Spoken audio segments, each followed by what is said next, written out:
अस्सलाम वालेकुम, मैं हमारे लिए आप देख रहे हैं मेरा चैनल। इस्टेब्लिशमेंट ने एक बहुत बड़ा फैसला कर लिया है। क्या रिपोर्ट तैयार की गई है और पाकिस्तान तहरीक इंसाफ ज़हनी मरीज़ किसको कह रही है, ज़हनी मरीज़ का हैशटैग यूज़ किया जा रहा है, किसके लिए किया जा रहा है, आज की वीडियो में आपको बताएंगे।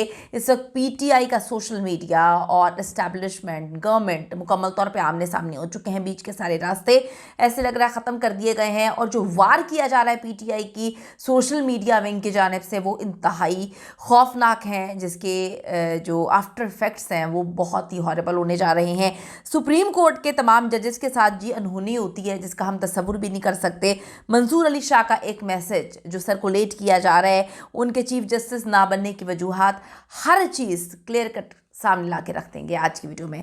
रिक्वेस्ट है चैनल को सब्सक्राइब करें, वीडियो को आखिर तक ज़रूर मुलाहिजा करिएगा। पाकिस्तान तहरीक इंसाफ का सोशल मीडिया काफ़ी ज़्यादा जो है वो एग्रेसिव कह लें, आउट ऑफ कंट्रोल कह लें, या अब उनको पता चल चुका है कि बातचीत नहीं करनी, मुज़ाकरात नहीं करने और किसी भी तरीके से मामले को अब बैठ कर ऑन टेबल सॉर्ट आउट नहीं करना।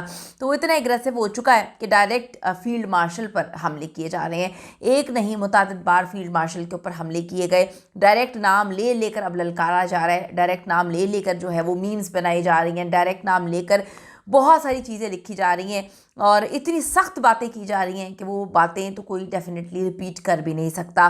पीटीआई के जो ऑफिशियल सोशल मीडिया अकाउंट है उससे ये डायरेक्ट वार किए जा रहे हैं और डायरेक्ट फील्ड मार्शल के ऊपर और इस गवर्नमेंट के ऊपर वार किए जा रहे हैं। हैशटैग ज़हनी मरीज़ इस्तेमाल किया जा रहा है। ज़हनी मरीज़ के नाम से जो है वो लोग बातें कर रहे हैं।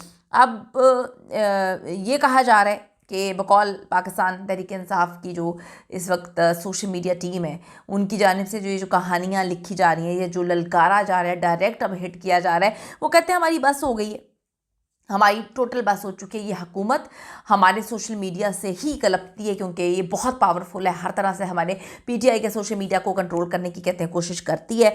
तो अब मसला ये है कि पीटीआई जो है सोशल मीडिया इंतहाई इस वक्त एग्रेसिव हो चुका है। एक तरफ तो जो वज़ीर आला के पीके हैं उनको मुलाकात नहीं करने दी जा रही, वो हर तरह से तैयार बैठे हुए हैं कि अब हम बाहर निकलेंगे, डेफिनेटली वो कहते हैं बगावत करेंगे। वहाँ पर मुख्तलिफ यूनिवर्सिटीज़ के तलबा भी जो हैं वो अब हुकूमत के ख़िलाफ़, इस्टेब्लिशमेंट के ख़िलाफ़ जो है नारे लगवा रहे हैं, नारे वहाँ से लगाए जा रहे हैं और बहुत सारे मामला बड़े मिस्टीरियस होना शुरू हो गए। ये डेफिनेटली दोनों के लिए बिल्कुल ठीक नहीं है। पीटीआई का सोशल मीडिया इस वक्त इतना आउट ऑफ कंट्रोल हो चुका है, इंतहाई ख़तरनाक चीज़ें। अब इसका फ्यूचर तो कुछ भी नज़र नहीं आ रहा, फ्यूचर हॉरिबल ही है। इसके फ्यूचर पे रिज़ल्ट्स भी कोई अच्छे इम्पैक्ट नहीं पड़ने वाला क्योंकि आप डायरेक्ट जो है वो ललकार रहे हैं।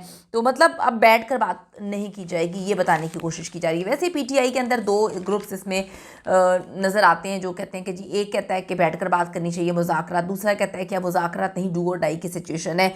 इमरान खान से मुलाकात होने नहीं दी जाती और फिर जो है डेफिनेटली चीज़ें जो है वो अजीबोगरीब सिमत में जा रही हैं। दूसरी तरफ सुप्रीम कोर्ट के जजेस के साथ इंतहाई अजीबोगरीब किस्म का सलूक है, उनके साथ अनहोनी हो गई है। आईनी अदालत को अब सुप्रीम कोर्ट बनाया जाएगा। जी बिल्कुल, आप यही सुन रहे हैं और ये सच सुन रहे हैं। अगर आपको यकीन नहीं आ रहा तो थोड़े टाइम बाद आ जाएगा। आज की कहानी इंतहाई ख़तरनाक है। वो ये है कि गवर्नमेंट के करीब Islamabad high court bar association के जो सदर हैं, जो कि गवर्नमेंट के काफ़ी करीबी समझे जाते हैं, सैयद वाजिद गिलानी, उन्होंने आज वकला के सामने इंकशाफ किया। उन्होंने कहा कि जस्टिस याहिया आफरीदी की रिटायरमेंट का इंतज़ार किया जा रहा है। उनकी रिटायरमेंट के फ़ौरन बाद चीफ़ जस्टिस ऑफ पाकिस्तान बना दिया जाएगा। चीफ़ जस्टिस ऑफ पाकिस्तान आईनी अदालत के जज होंगे। वो कहते हैं कि जी जस्टिस याहिया आफरीदी की रिटायरमेंट के बाद जो जिसका इंतज़ार किया जा रहा है, इसकी रिटायरमेंट होती है। इनकी रिटायरमेंट के फ़ौरन बाद जो है चीफ़ जस्टिस ऑफ पाकिस्तान आईनी अदालत के जज बना दिए जाएंगे।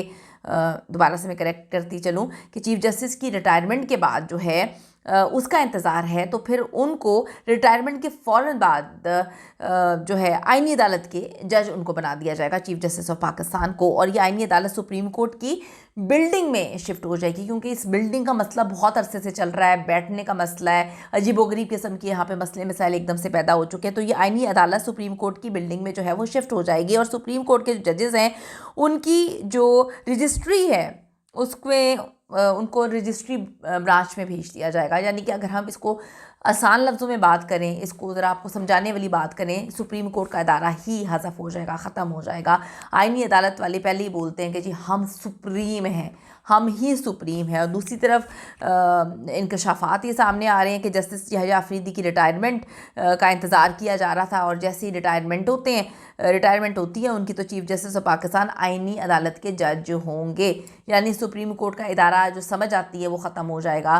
पहले ये लोग बोलते हैं कि अब हम सुप्रीम हैं, जो आईनी अदालत आ चुकी है। मंसूर अली शाह के हवाले से भी मार्केट में ख़बरें फैलाई जा रही हैं, पुरानी चीज़ें जो है दोबारा सर्कुलेट करवाई जा रही हैं, और ये कहानी सर्कुलेट करवाई जा रही है जो कि बड़ी अजीब सी है। मतलब बंदे को समझ भी नहीं आती कि बंदा करे तो फिर करे क्या। ये बताया जा रहा है कि इनको चीफ जस्टिस ऑफ पाकिस्तान क्यों नहीं बनाया गया, क्योंकि अब एक मैसेज जो है ये सारी चीज़ों की वजह बना है। अब मैसेज आपको थोड़ा सा बताते चलें कि कहा जाता है कि एजेंसीज इनके मोबाइल को टैप कर रही थी। जैसे ही मंसूर अली शाह ने मखसूस नशिस्तों वाला फ़ैसला सुनाया जो कि पाकिस्तान तहरीक इंसाफ के हक़ में आता है, तो वो अपनी बीवी को मैसेज करते हैं और कहते हैं कि तुम्हारे लीडर का काम कर दिया है। यहाँ पे उन्होंने कहानी सुनाई जो भी सर्कुलेट करवा रहे हैं कि जी एजेंसी स्टैप कर रही थी। तो ये सारी सिचुएशन है, ये सारे मामला है। आपका इस पर क्या मानना है, क्या कहना है, अपनी कीमती राय ज़रूर दीजिएगा। किस सिमत में जाती हुई चीज़ें आपको नज़र आ रही हैं, और क्या जो पाकिस्तान तहरीक इंसाफ का सोशल मीडिया है जो इस वक्त इतने एग्रेसिव होकर सामने आ गया है, फ्रंट फुट पे खेल रहा है, क्या वो सही कर रहा है? क्या इससे मामला ठीक हो जाएंगे, या बैठने का जो है मामला वो रखना चाहिए? अगले बैठने के लिए तैयार हैं, ये भी तो बड़ी इंपॉर्टेंट चीज़ है। अपनी कीमती राय ज़रूर दीजिएगा। See you in the next video.